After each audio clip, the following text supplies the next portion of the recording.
அனைவருக்கும் வணக்கம். இன்றைக்கி ஒளி எதிரொலித்தலுக்கான ஒரு சோதனை. இதில் வந்து பார்த்திங்கன்னா ஒரு கார்ட்போர்டு, அதில் வந்து 2 கண்ணாடி ஒட்டியிருக்கோம். இது வந்து மூவ் பண்ணுற மாதிரி இருக்குது. நடுவில் வந்து ஒரு கேப்பு வெட்டி எடுத்துருக்குறோம்.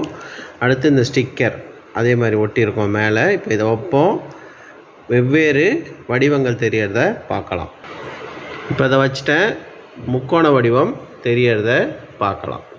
இப்போ இந்த ஆங்கிளை என்ன பண்ணுறேன், குறைக்கும் போது பாருங்கள், முக்கோணம் அப்படி என்ன ஆகுது, ஸ்கொயராக மாறுது. அடுத்து பார்த்திங்கன்னா இந்த ஸ்கொயர் வந்து பென்டகனாக மாறும்.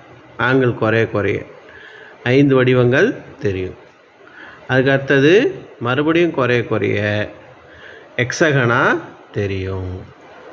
இப்போ மறுபடியும் கோணத்தை அதிகரிக்கிறேன், மறுபடியும் பாருங்கள் ஸ்கொயர், அதுக்கப்புறம் மறுபடியும் ரெக்டாங்கிள் வந்துடுச்சு.